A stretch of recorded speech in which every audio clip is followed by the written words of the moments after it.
아마 이게 가장 긴 본문이 아닐까 생각됩니다. 42장에서 45장까지 이렇게 한 4장 정도를 설교할 앞으로 때가 있을지 잘 모르겠습니다만 어쨌든 긴 본문을 우리가 읽었습니다. 사람이 살다 보면 우리가 상처를 받게 됩니다. 그 상처가 육체의 상처가 있죠. 그래서 육체의 상처를 받게 되면 우리가 그 외상을 치유하려고 무슨 연고를 바르거나 아니면 더 깊은 상처면 그래도 병원에 가게 됩니다. 그러나 마음의 상처를 받으면 눈에 보이지 않습니다. 그리고 그 눈에 띄지 않기 때문에 그 상처가 쉽게 치유되지가 않습니다. 그리고 시간이 지나면 그 상처가 쉽게 사라질 것 같은데 상처가 깊으면 깊을수록 그 상처의 치유는 굉장한 시간이 걸립니다. 그리고 쉽게 우리가 회복을 말하지만 그 상처의 회복은 그리 쉬운 일은 아닙니다. 오늘 우리 본문을 보면서 특별히 우리가 요셉의 상처의 극복을 결과가 아닌 과정을 보면서 우리가 우리에게도 적용하는 시간을 좀 갖도록 하겠습니다. 본문은 요셉에 대해서 계속해서 나오고 있습니다. 이제 요셉의 그 애굽의 생활을 좀 종지부하는 어떤 그런 전환점이 생깁니다. 잠깐 요셉에 대해서 다시 한번 말씀드리겠습니다. 형들에게 요셉은 팔려서 애굽으로 내려가게 되었습니다. 그리고 그곳에서 그가 보디발 장군의 집에서 종살이하다가 억울한 일을 당하여서 그가 이제 감옥에 갇혀서 그곳에서 또 하나님은 잊어버리지 아니하시고 그곳에서 하나님이 그를 바로 왕의 그 나라의 왕의 꿈을 해석하게 하셨습니다. 7년 풍년과 7년 흉년을 해석하게 하시고 이제 그것을 대비하는 자로 왕에게 택함을 받아서 그 요셉은 국무총리로 일약 인생의 역전이 되는 그러한 상황이 되었습니다.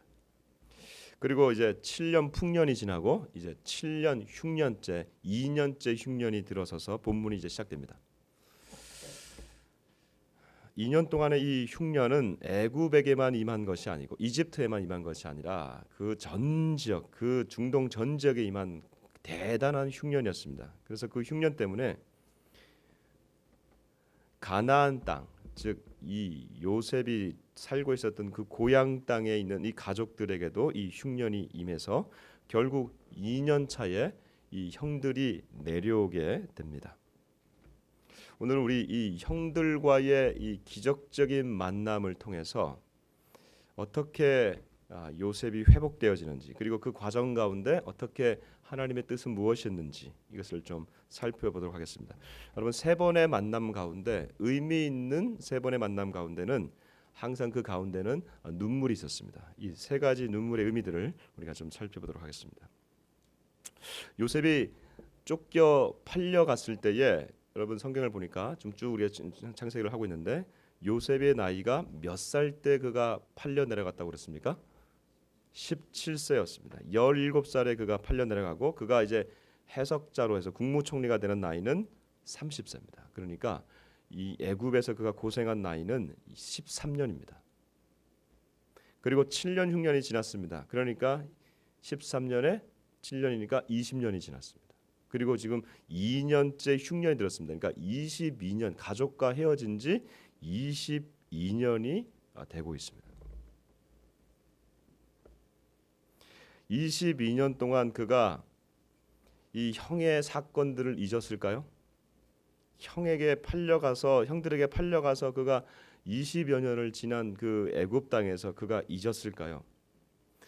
그가 그곳에서 결혼을 하게 됩니다. 그리고 아들을 둘을 얻습니다. 근데 첫 번째 아들의 이름이 므낫세라고 이름을 졌습니다. 근데 그 이름이 참 재미있습니다. 무슨 뜻이냐면 하나님이 아버지의 집과 우리 형들의 일을 잊어버리게 하셨다라는 뜻이 므낫세입니다. 그만큼 저는 오히려 이것을 거꾸로 그만큼 아들의 이름을 그렇게 지을 만큼 상처가 깊은 것입니다. 여러분 생각해 보십시오. 20년 동안 밤에 잠을 자면서 형들에게 쫓겼고 죽임을 당할 뻔하다가 웅덩이에 내려갔다가 거기서 겨우 구사일생으로 목숨은 건졌지만 노예로 팔려왔던 그의 인생을 그가 어떻게 잊어버리겠습니까?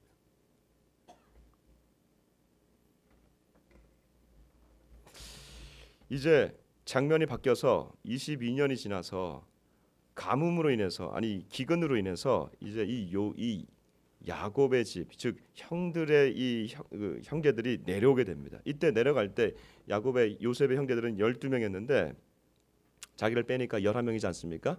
그 중에 막내가 베냐민이라고 합니다. 이 막내는 아버지 야곱이 절대로 못 내려간다. 그래서 10명만 내려오게 됩니다. 그래서 10명만이 내려오는데 예굽에 내려와서 곡식을 살려고 하는데 그것을 전체 담당하는 사람이 바로 총리로서 요셉입니다. 이 요셉과 만나는 참 기구한 운명입니다. 절대로 다 잊어버린 줄 알았는데 20여 년 만에 형들과 요셉은 완전히 신분이 바뀌어서 지금 만나게 되는, 무슨 뭐 소설을 써도 이렇게 쓸 수 있을까 싶을 정도의 만남이 일어납니다. 자, 여러분, 이 만남을 통해서 한번 첫 번째 만남을 한번 볼까요? 우리 주보에 끼워져 있는 우리 북한 성경으로 6절에서 8절까지 한번 보겠습니다. 6절에서 9절까지 보겠습니다. 9절까지. 6절에서 9절까지 보겠습니다. 시작. 그때에 요셉은 이미 그 땅의 통치자가 되어 있었다. 그가 바로 그 땅, 그 온 백성에게 곡식을 파는 책임자였다. 요셉의 형들은 도착하는 길로 얼굴을 땅에 대고 그에게 절을 했다. 요셉은 형들을 보자 곧 알아보면서도 남을 대하듯이 거칠게 말하였다. 너희는 어디서 온 자들이냐? 그들이 대답하였다. 가나안 땅에서 양식을 사러 왔습니다. 형들은 요셉의 길을 알아보지 못했으나 요셉은 형들을 알아보고 형들은 이렇게 되리라 꾸었던 꿈을 생각하면서 을러매었다.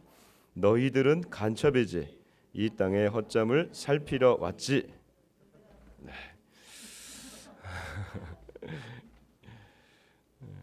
정탐꾼이라 했는데 우리한테 딱 들어와 있는 간첩이지. 자, 이런 여기가 정확하게 나왔습니다. 첫 번째 만남은 충격과 어색함 자체입니다. 형들이 요셉한테 절을 합니다. 이것은 예전에 꾸었던 그 꿈이 실현되는 것일 수도 있습니다. 그러나 요셉에게는 그 꿈이 실현됐다고 해가지고 지금 기뻐하는 기색이 없습니다. 20여 년 동안 헤어졌던 그의 형들이 그의 눈앞에 나타났습니다. 아마 한시도 잊지 못했던 그 악몽 같은 그 형들을 보면서 그의 상처가, 깊은 상처가 올라오지 않았을까요? 재밌는 것은 요셉은 그 형들을 알아봤습니다. 근데 형들은 요셉을 알아보지 못했습니다. 상처가 깊은 사람은 그 상처를 잊어버리지 않지만 그 상처를 주었던 가해자는 쉽게 잊어버립니다. 한 번도 그 형들을 잊어버리지 못했습니다. 이제 요셉이 자신만의 복수를 합니다. 너희들 간첩이지. 아닙니다. 우리는 한 아들에서 한 아버지 밑에서 난 자들입니다. 가족 내력을 얘기하니까. 그러면 너희 막내를 왜 데려오지 않았느냐? 막내는 아버지가 못 데려오겠습니다. 너희가 간첩이 아니라면 너희 막내를 데리고 와라. 그리고 그때까지 한 명을 인질로 잡겠다. 저 둘째 아들인 시므온을 인질로 잡습니다. 이 얘기를 듣자마자 이 형들이 하는 얘기가 20년 전의 일을 그들이 다시 꺼냅니다. 자기들끼리 합니다. 그때 우리가 그 아우의 일을 그렇게 처리하지 않았다면 이 일들이 지금 이렇게까지 임하지는 않았을 텐데 우리가 그 죗값을 받는다라고 얘기합니다. 근데 이 얘기를 옆에서 요셉이 다 들었습니다. 왜냐하면 이 가나안 언어와 요셉의 이집트 언어는 다르기 때문에 그렇습니다. 오늘날 한국말과 중국말처럼 통역으로 했기 때문에 그렇습니다. 자, 여러분, 그러면 한번 23절 24절 같이 한번 읽어봅시다. 23절 24절 같이 한번 읽어봅니다. 시작.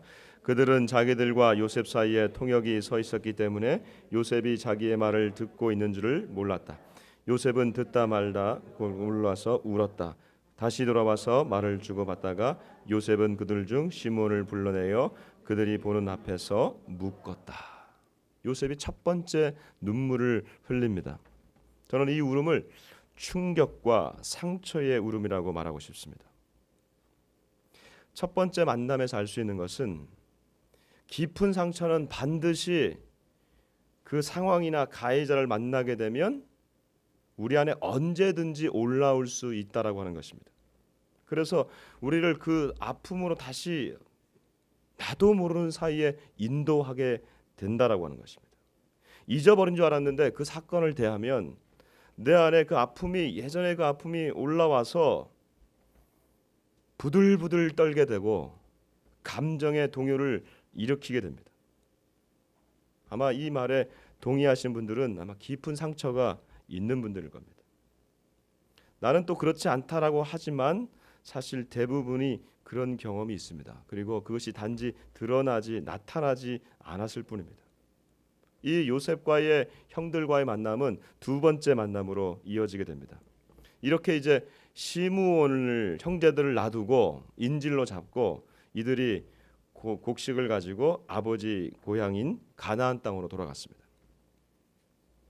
가나안 땅에 돌아가서 아버지에게 자초정을 다 말씀드렸습니다. 아버지, 시므온이 잡혔습니다. 베냐민을 데리고 오라고 얘기하고 있습니다. 아버지가 이렇게 얘기합니다. 너희가 요셉도 잃어버리더니 이제는 시므온도 잡혀게 하고 이 내 막내인 이 베냐민도 데리고 가려고 하느냐? 절대로 그럴 수 없다. 이렇게 해서 그 가족은 그냥 가나안 땅에 머뭅니다. 그러나 목구멍이 포도청이라는 말이 있습니다. 기근이 심해지니까 아버지가 어쩔 수 없이 이 막내 베냐민을 데리고 가게 합니다. 그러면서 내가 잃으면 이르리라 이렇게 표현하면서 보냅니다. 형들과의 두 번째 만남이 이제 이루어지게 된 것입니다. 두 번째 가족이 만나는데 이 가족의 만남이 아주 긴장된 만남일 것 같은데 아주 희한하게 부드럽게 이 두 번째 만남이 이루어집니다. 이제 43장으로 넘어가 보겠습니다. 우리 16절 한번 읽어봅시다. 43장 16절 같이 한번 읽습니다. 시작. 요셉은 베냐민이 그들과 함께 온 것을 보고 자기 집 관리인에게 일렀다. 이 사람들을 집으로 데려가거라. 짐승을 잡고 상을 차려라. 이 사람들은 나와 함께 점심을 먹을 것이다. 24절에서 27절까지 읽습니다. 같이 읽습니다. 24절. 그리고는 그들을 모두 요셉의 집안으로 데리고 들어가 씻을 물을 내어 주었다. 또 나귀에게도 먹이를 주었다. 그리고 그는 그들을 식사하게 될 것이란 말도 해주었다. 그래서 그들은 정오에 요셉이 나타나기를 기다리면서 선물을 준비하였다. 요셉이 집안에 들어서자 그들은 가져온 선물을 가지고 집안에 들어가 그의 앞에 내놓고는 땅에 엎드려 절을 했다. 그러자 그가 그들에게 인사하며 물었다. 전번에 늙은 아버지가 계시다고 하더니 그분이 잘 계시냐? 아직도 살아 계시냐?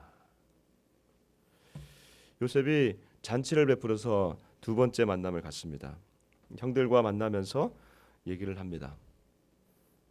아버지에 대한 물음을 묻습니다. 아마 얼마나 그리웠을까요? 이 형들을 통해서 아버지의 생존을 묻지만 그 마음 가운데 20년 동안 떨어져 있던 그 마음이 얼마나 아프겠습니까? 근데 그 눈을 들어보니까 그의 친동생인 베냐민이 보입니다. 여러분, 이 베냐민은 요셉의 친동생입니다. 다 같은 형제지만 12형제지만 그 중에 이 야곱은 아버지 야곱은 4명의 부인이 있었다고 하지 않습니까? 둘째 부인인 라헬에게서 난 소생이 바로 이 요셉과 베냐민입니다. 그러니까 같은 핏줄입니다. 나머지는 다 이복 형들입니다. 근데 어머니 라헬은 이미 일찍 돌아가셨습니다. 같은 핏줄인 이 베냐민과 떨어졌는데 그가 벌써 20여 년 전에 그가 팔려왔을 때 베냐민은 마지막에 낳은 아이들이거든요. 이 베냐민을 낳다가 어머니가 돌아가셨거든요. 그러니까 이 베냐민은 아마 10대 미만의 아이였을 겁니다. 그 피부치를 10대 미만의 그 피부치를 지금 봤을 때 이제 30대가 되는 아이를 봤을 때 그 마음이 어떻겠습니까, 여러분? 이때 주체할 수 없는 감정이 폭발하게 되는 것입니다. 그래서 우리 29절과 31절까지 한번 읽어보겠습니다. 29절에서 31절까지 같이 읽어봅니다. 시작. 요셉은 눈을 돌려 동복 동생인 베냐민을 보며 이 애가 바로 너희가 전번에 말하던 막내 동생이냐고 묻고는 너 참 귀엽구나 하나님의 사랑을 받아라라고 말하였다.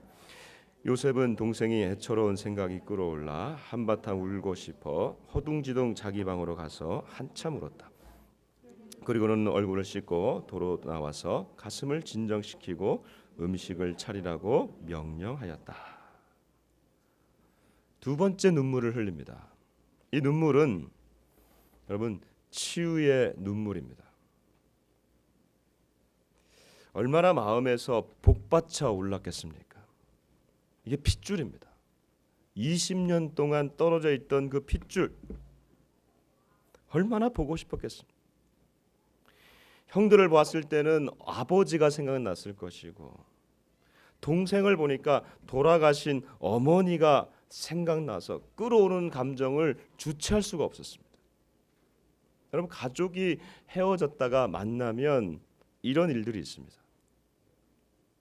한국에도 한국 전쟁 이후로 남북한 통틀어서 한 1,000만 명의 이산 가족이 생겼다고 합니다.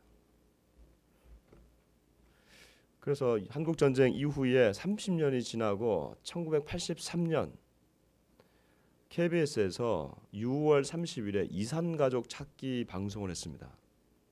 1983년이면 이미 그 이후에 태어난 분들도 여기 계실 거고 그때 원래 6월 30일 날 하루 딱 1시간 반 정도의 분량으로 이산가족 찾기 방송을 계획하고 그것이 나갔는데 놀랍게도 그 방송 이후에 여의도 있죠 KBS가 그 KBS 본관 앞에 수많은 이산가족들이 피켓을 들고 찾아와서 우리 가족도 찾아달라고 수많은 가족들이 와가지고 무려 그 방송을 연장하게 된 것이 11월 중순까지 가게 됐습니다. 무려 5개월을 끌게 됐습니다. 방송사상 아마 단일 그 주제를 가지고 이산가족 찾아달라고 나만 내 이산가족이죠.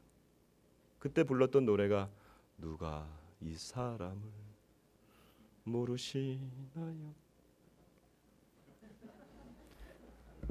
서른도 씨가 이때 이 노래 말고도 다른 노래 있어요. 그때 뜬 스타입니다. 그때부터 서른도 씨가 떴습니다.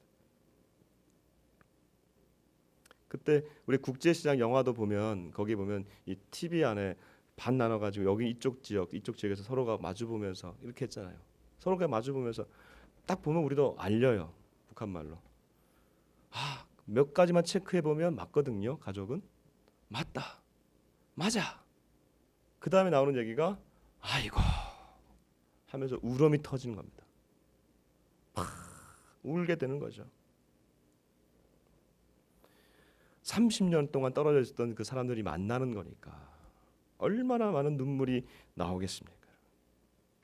지금 이 요셉이 베냐민을 보면서 흘리는 이 눈물, 핏줄을 만나서 흘리는 눈물입니다. 그러나 이 눈물은 자신 안에 그동안 20여 년 동안 자신을 괴롭혔던 그래서 형들에게 받았던 그 깊은 상처가 치유되기 시작하는 눈물이기도 합니다. 여러분 눈물에는 치유의 힘이 있습니다. 눈물을 흘릴 때 내적 변화가 생깁니다. 수많은 눈물을 다 흘린다고 해서 그 눈물이 다 치유로 연결되는 건 아닙니다. 그러나 치유가 시작되면 그 안에 눈물이 그 아픔을 통해서 상처를 통해서 상처가 눈물을 통해서 나오게 되는 것입니다.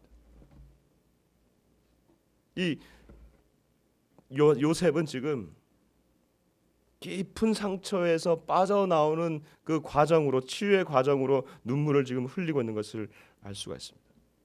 아마도 첫 번째 만났던 그 만남 이후에 그도 자신을 돌아보게 됐을 것입니다. 첫 번째 형들을 만나기 전까지는 20여 년 동안 형들이 나타나면 나는 반드시 복수할 것이다. 왜 그들이 나에게 이렇게까지 할 수밖에 없었나 하는 그런 마음을 가지고 복수의 칼날을 갈고 있었을지도 모르겠습니다. 그러나 자신도 형들을 만나고 난 이후에 자기 자신을 돌아보는 시간을 가졌을 것입니다. 당시 나이로는 좀 이해할 수 없었지만 사실 갑자기 요셉이 팔려간 건 아닙니다. 형들이 요셉을 팔았을 때에 형들에게 수많은 미운 짓을 받을 짓들을 많이 했기 때문에 요셉이 팔려간 것입니다. 요셉의 책임도 있는 것이죠. 그도 아이를 낳으면서 길러보면서 이제 자식들을 이해하면서 인생의 연륜이 좀 더 쌓이면서 조금 더 차분하게 그때를 돌아보면서 형들이 그랬을 수도 있겠구나라는 생각을 하게 되는 것입니다. 이제 상대방의 입장에서도 그가 마음을 가지게 된 것입니다. 우리는 흔히 자라면서 많은 분들이 부모에게 깊은 상처를 받고 자랍니다. 어머니나 특별히 우리 아버지의 부권에 의한 상처를 받고 자랍니다. 많은 경우에 있어서 우리 아버지들의 잘못된 부권은 특별히 우리 한국 민족에게는 술과 연결되어 있습니다. 그로 인해 깊은 상처가 우리 자라나는 세대들에게 어린 시절과 청소년기에 깊게 자리 잡고 있습니다. 그런데 본인도 자라서 아이를 낳게 되고 그때 왜 우리의 부모가 나에게 그렇게 할 수밖에 없었는가를 이제 서서히 이해하게 되면서 아버지의 심정에 몰리게 되면서 아버지를 이해하게 되는 그러한 날들이 오겁니다. 그렇다고 여러분 치유가 급속하게 오는 것은 아닙니다. 상처가 깊으면 깊을수록 그 치유는 이례적인 사건으로 끝나지 않습니다. 그 상처의 치유는 여러 단계를 거쳐 나갑니다. 한 번의 눈물로 상처가 치유되는 그런 사람들은 별로 없습니다. 끊임없는 치유의 단계와 과정들을 거쳐야 되는데 그러나 거기에는 반드시 세 번째 단계의 눈물을 거쳐야 됩니다. 그것은 바로 이제 요셉이 세 번째 단계의 눈물로 만남으로 이어집니다. 두 번째 만남에서 요셉과 베냐민도 만났고 형들과 느긋하게 식사합니다. 근데 아직까지 여기서 중요한 것은 요셉이 자신이 누구라고 하는 것, 즉 요셉이 자기가 요셉이라고 하는 것을 지금 밝히고 있지 않다고 하는 겁니다. 치유가 내적으로는 일어나고는 있지만 그 치유가 온전한 치유는 아닌 것을 알 수 있습니다. 만일 그가 온전하게 치유된다 그러면 그가 그 자리에서 자신이 요셉인 것을 밝혔을 것입니다. 아직까지 자신의 정체를 지금 숨기고 있습니다. 요셉은 심술궂게도 형들을 다 돌려보내면서 식량까지 다 주고 시므온도 인질에서 풀어주고 다 돌려보내면서 자기가 쓰던 가장 중요하게 쓰던 은잔이 있습니다. 이 은잔을 베냐민의 식량 자루에다가 몰래 숨겨놓게 합니다. 아무 영문도 모르고 떠나던 이 형들, 고향으로 돌아가던 형들에게 요셉의 부하들이 갑자기 들어닥치면서 이렇게 묻습니다. 너희가 왜 선을 악으로 갚느냐? 왜 우리 주인의 은잔을 훔쳐갔느냐? 형들은 영문도 모른 채 이 은잔이 발견되는 자루가 있다면 그 자루에 주인은 요셉의 종이 되어야 될 것입니다 라고 장담하게 됩니다. 근데 그 바로 자루를 다 뒤지는데 막내 베냐민의 자루에서 이 은잔이 나오게 됩니다. 이 무슨 아이러니입니까? 결국 이들은 다시 다 애굽으로 돌아와서 요셉과 세 번째 만남을 가져가게 됩니다. 이때 아버지에게 베냐민을 내가 데려오겠습니다. 베냐민을 데려오지 못하면 내가 종이 되겠습니다 라고 아버지 야곱을 설득했던 유다가 요셉 앞에 서서 자신들의 가족의 내력을 얘기하는 장면이 나옵니다. 이 장면에서 유다가 요셉에 대한 언급을 합니다. 그 언급이 재미있습니다. 여러분 같이 한번 읽어보겠습니다. 이제 44장입니다. 20절, 28절 한번 읽어봅시다. 20절, 28절 같이 한번 읽어보겠습니다. 시작. 저희는 늙은 아버지가 있고 늙음하게 얻은 아이가 있다고 아뢰었습니다. 그 애와 한 배에서 난 형은 죽고 그 애만 남았는데 아버지는 그 애를 애지중지하다고 아뢰었습니다. 지금 유다가 하는 얘기인데 그 애는 형은 죽었습니다라고, 요셉은 죽었다고 얘기하고 있습니다. 28절 이제 아버지의 입을 빌려서 아버지의 말을 유다가 지금 하고 있는 겁니다. 시작. 그런데 한 아이가 없어졌을 때 나는 그 녀석이 틀림없이 짐승에게 잡혔다고 생각했었다. 그 후로 아직 내 눈앞에 나타나지 않고 있다. 요셉에 대한 얘기를 그들이 유다가 대표해서 얘기하고 있습니다. 요셉이 있었는데 한 형제, 우리 중에 한 형제가 요셉이 있었는데 그가 죽었고 아버지는 들짐승에게 이가 잡혀 죽은 줄로 알고 있습니다라고 지금 얘기하고 있는데, 이 얘기를 지금 누가 듣고 있습니까? 요셉이 듣고 있습니다. 아직까지 요셉인 줄을 알지 못하고 형들은 그저 이 상황을 모면하려고 자신들이 팔아서 넘긴 그 요셉 앞에서 이 요셉을 향해서 그 요셉은 죽었습니다, 들짐승에게 죽었습니다라고 거짓말을 하고 있는 겁니다. 아니, 거짓말이 아니라 아마 20년 동안 자신들도 이렇게 묻어버리고 이제는 다 끝났다라고 생각하는 그러한 자들인지도 모르겠습니다. 여러분, 치유의 눈물을 흘리지만 여전히 그 상황은, 가해자들은 변화되지 않습니다. 형들을 향해서 바로 이 나를 팔아버린 형들 앞에서 요셉이 화가 날 만합니다. 분노가 일어날 수가 있습니다. 치유의 눈물을 흘린다고 하더라도 그 치유의 과정은 너무 험난합니다. 그런데 온전한 치유가 일어나려면 세 번째 단계의 눈물이 필요하다고 말씀드렸습니다. 이제 45장 1절에서 4절까지 한번 읽어보겠습니다. 45장 1절에서 4절까지 말씀입니다. 같이 한번 합독하겠습니다. 시작. 요셉은 시종들 앞에서 북받치는 감정을 억제할 길이 없어 모두들 물러가라 하고 외쳤다. 이렇게 요셉은 모든 사람을 물리치고 나서 자기가 누구인지를 형제들에게 알렸다. 그가 우는데 울음소리가 어찌나 컸던지 애굽의 모든 사람에게 들렸고 바로의 집에도 들렸다. 요셉은 형제들에게 털어놓았다. 내가 바로 요셉입니다. 아버지께서 아직 살아 계시다고요? 형제들은 그의 앞에서 너무나 어리둥절하여 입이 얼어붙고 말았다. 요셉이 그들에게 가까이 오라고 하자 그제야 가까이 갔다. 요셉이 그들에게 말하였다.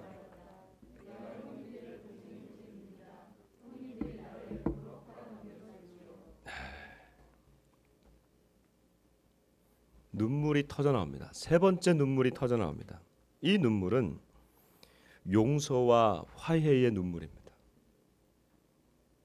인간적으로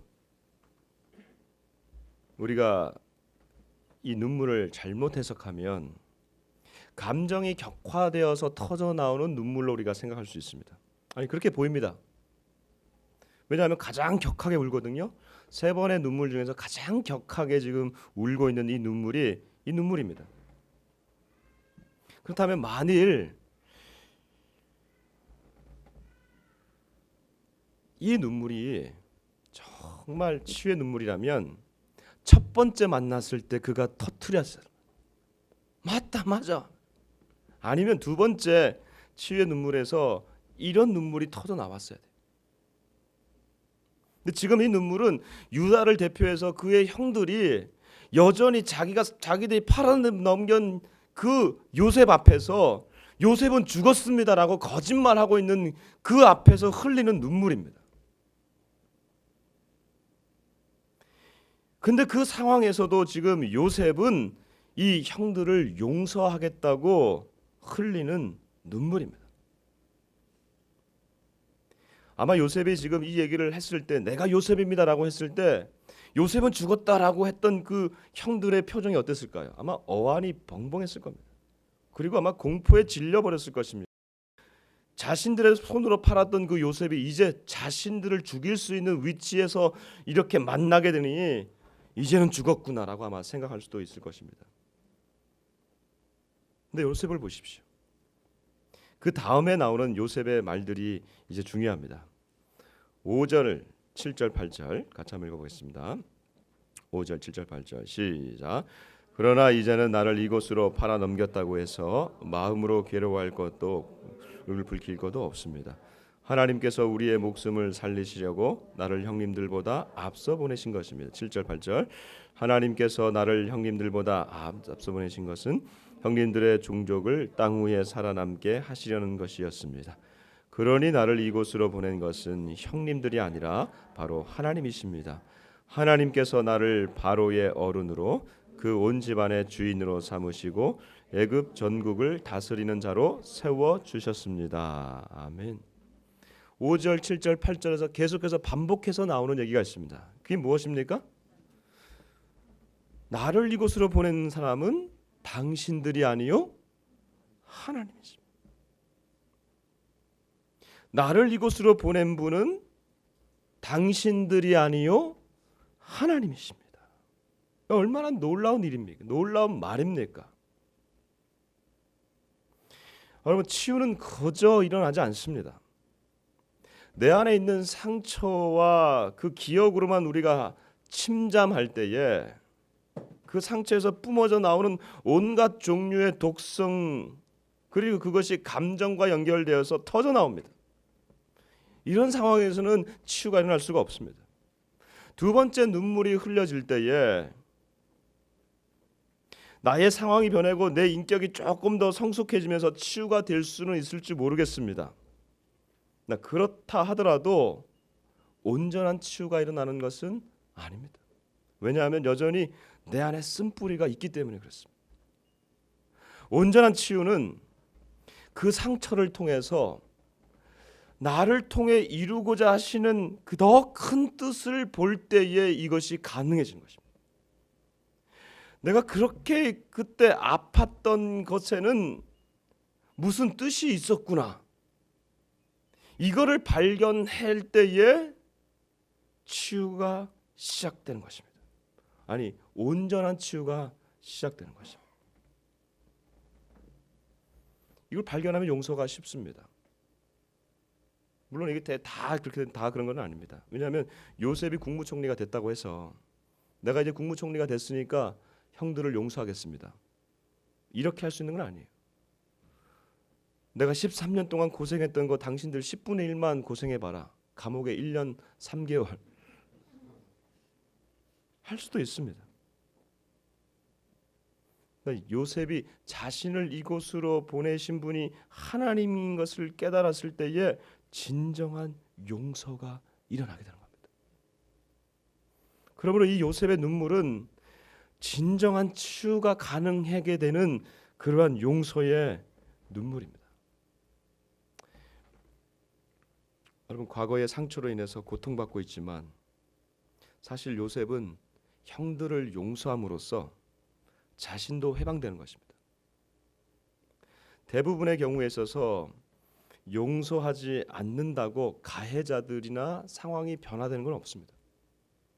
그러나 용서하지 못하는 나로 인해서 용서하지 못하는 나는 내 안에 온갖 도구로 죽어가고 있는 것을 발견하게 됩니다. 용서는 그러므로 나를 위한 것입니다. 나에게 아픔을 주었던 그 상황이나 그 자들에 대해서 인간적인 마음으로 바라보게 될 때에 치유가 가능할 수도 있습니다. 그러나 온전한 치유로 연결되기는 부족합니다. 그것이 나를 향한 하나님의 놀라운 계획 안에 있었다라고 하는 것을 인식할 때에 내 원망과 불평, 이것이 상처나 그 가해자를 향한 것이 아니라 이 사건을 통해서 더 큰 하나님의 일이 무엇이 이루어질까를 바라보게 되는 그 관점의 변화가 용서를 이끌게 되는 것입니다.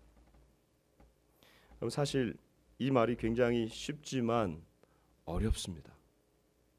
우리는 분노의 충격의 눈물에는 익숙합니다. 그리고 우리가 시간이 지나면 지날수록 우리의 상황은 바뀌기 때문에 나도 그 가해자를 조금 생각해 볼 수 있는 그런 치유의 눈물의 단계까지 우리가 갈 수 있습니다. 그러나 하나님의 계획을 말하는 이 세 번째 눈물의 단계는 우리가 아무리 이해한다고 할지라도 아직까지 그 상황이 나에게 미치는 영향은 너무나 크기 때문에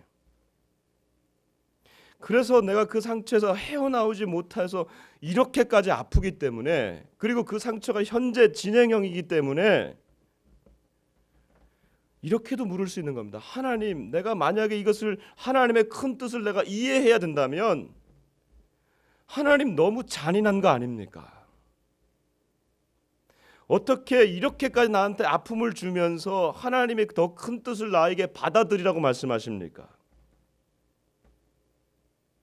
하나님 너무 잔인하게 보일 수 있습니다. 그리고 그 상처가 하나님의 뜻을 발견하기에는 너무 나에게 큰 현재 진행형일 수 있습니다. 여러분, 우리가 다 이해해서 하나님을 믿지는 않습니다. 우리가 다 알기 때문에 하나님을 믿지는 않습니다. 우리가 믿고 있는 그 하나님, 여러분이 알고 있는 그 하나님, 얼만큼 알고 계십니까? 우리가 살고 있는 이 사당동, 거주하고 있는 이 사당동, 이곳을 넘어서면 서울이 됩니다. 서울을 넘었으면 남한이 되고, 남한을 넘었으면 한민족이 되고, 한반도를 넘었으면 아시아가 되고, 아시아를 넘어서면 세계가 됩니다. 세계를 넘었으면 지구가 되고, 지구를 넘어서면 태양계가 됩니다. 태양계를 넘었으면 은하계가 됩니다. 그 은하계가 수십억 개의 은하계가 모여야 우주가 됩니다. 그 은하계를 또 넘어서는 더 큰 은하계들이 있습니다. 우주를 창조하신 그 하나님, 우리가 다 알고 계십니까? 하나님을 알지 못합니다. 그럼에도 우리는 믿음을 가지고 나아갑니다. 이것이 우리가 믿는 하나님을 믿는 방식입니다. 나에게 다 모든 것이 이해되지 않다 하더라도 하나님은 선하시다. 그 선하신 하나님은 나에게 놀라운 계획이 있다.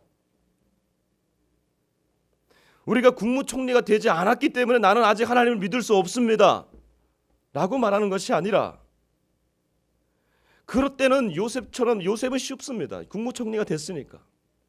하나님은 저와 여러분에게 요셉보다 더 큰 믿음을 요구하고 있는지도 모르겠습니다. 아직 우리가 여전히 상처가 현재 진행형이고 그 안에 있을지라 하더라도, 오히려 이때 우리가 믿음이라고 하는 것을 사용한다면 하나님 더 우리를 향해서 하나님의 마음을 쏟아붓지 않겠습니까? 나의 상처를 통해서 일하시는 분, 아무도 우리에게 용서를 강요할 수 없습니다. 강요된다고 하더라도 그 용서는 강요된 용서지 우리 안에 깊은 용서가 아닙니다. 그러나 우리가 하나님의 용서를 받은 사람들이라고 하는 사실을 기억했으면 좋겠습니다. 우리가 아직 연약할 때에 기약대로 그리스도께서 경건하지 않은 자들을 위하여 죽으셨도다. 우리가 아직 죄인 되었을 때에 그리스도께서 우리를 위하여 죽으셨도다. 우리가 아직 원수 되었을 때에 그의 아들의 죽으심으로 말미암아 하나님과 화목하게 하시게 되셨은즉, 우리는 놀라운 하나님의 용서를 받은 자들입니다. 용서받은 자들만이 용서를 할 수가 있고, 용서의 눈물을 흘릴 수가 있고, 용서할 수 있는 눈물을 흘릴 수가 있는 것입니다. 나의 이 상처가 깊다 할지라도, 현재 진행형이라고 할지라도, 다 이해할 수 없다 할지라도, 하나님 놀랍게 반드시 그 상처를 통해서 우리를 하나님의 더 큰 계획을 향하시는 도구로 사용될 줄 믿습니다. 이 야곱을 통해서, 이 요셉을 통해서 하나님은 요셉 가족을 구원하셨고, 나중에 보게 되겠지만 이스라엘을 하나님께서 400년 동안 준비시키시는 요셉의 아픔이 요셉의 아픔으로 끝나지 않았고, 요셉의 가족과 민족을 구원하는 도구로 사용되었습니다. 우리는 남과 북의 문제도 그렇습니다. 이 민족이 이렇게 갈라져서 헤어져서 분단의 상처를 갖고 있는지 70년이 되고 있습니다. 우리는 서로 만날 때마다 이 세 단계의 눈물을 흘립니다. 만날 때마다 분노와 충격의 눈물을 흘립니다. 서로 으르렁거리면서 눈물을 흘립니다. 이 단계에서는 아무런 역사가 일어나지 않습니다. 이산 가족들이 만나면 치유의 눈물이 납니다. 금강산에서 만날 때마다 치유의 눈물이 납니다. 그 치유의 눈물도 오래 가지는 못합니다. 우리가 흘려야 되는 눈물은, 이 민족이 흘려야 되는 눈물은 세 번째 용서와 화해의 눈물입니다. 왜 이 민족이 이렇게 갈라지고 있느냐? 일제 36년에 더블이 되는 배가 되고 있는 이 70여 년 동안 왜 이렇게 갈라지고 있느냐? 여기에는 하나님의 분명한 목적이 있다. 이 민족을 향해서 하나님께서 이제 회복시키시면 남한 땅 가운데 이렇게 교회가 성하게 하셨다가 이제 점점 쇠퇴해져가는 이때에 북한 땅 가운데는 저렇게 예수 믿는다고 고생하고 고통받고 있고 독재의 그늘 가운데 신음하고 있는 저 백성들에게 하나님이 통일의 이 날을 허락하신다면 반드시 이 아픔이 승화되어서 열방으로 나아가는 민족 되게 하실 줄 믿는 겁니다. 그 믿음이 있기 때문에 그런 겁니다. 지금은 보이지 않지만 그 아픔이 우리가 현재 진행형이지만 그 아픔 이면에 하나님의 계획을 다 이해할 수 없지만 우리가 지금 믿는 것입니다. 나를 향해서도 그렇고 이 민족을 향해서도 이 세 번째 용서와 화해의 눈물을 흘릴 수 있다면 내 인생의 새로운 관점들이 열려지게 될 것입니다. 이번 한 주간 여러분들의 아픔들이 치유되어지고 그 치유의 눈물로 인해서 타인을 치유하는 그런 단계까지 나아가시기를 주 이름으로 축복합니다. 주님, 그렇습니다. 주님밖에 우리를 치유하실 분이 없음을 이 시간 고백합니다. 우리에게 치유의 강선을 계속해서 바라여 주옵소서. 우리의 아픔과 씻을 수 없는 그 기억과 상처들이 하나님의 나라를 향한 귀한 디딤돌이 되게 하여 주옵소서. 과거에 묶여있는 것이 아니라 하나님께서 우리를 빚으시사 당신의 도구 삼으시려고 우리에게 계속해서 하나님 주시는 아픔 가운데 믿음으로 반응할 수 있는 우리가 되게 하여 주옵소서. 주님, 쓰러지지 않게 하시고 오히려 하나님 아버지께서 주시는 치유의 강선을 바라여서 다시 한번 회복되어질 때에 나보다 더한 자들에게 이 아픔을 승화시킬 수 있는 치료자가 될 수 있도록 하나님 인도하여 주옵소서. 언젠가는 이 민족이 열방을 치유하는 민족이 되게 하여 주옵시고 이 분단의 아픔이, 이 쓰라림이 민족을 살리고 열방을 살리는데 사용될 수 있도록 하나님 인도하여 주옵소서. 할렐루야, 감사합니다. 예수님 이름으로 기도드립니다. 아멘, 아멘, 아멘.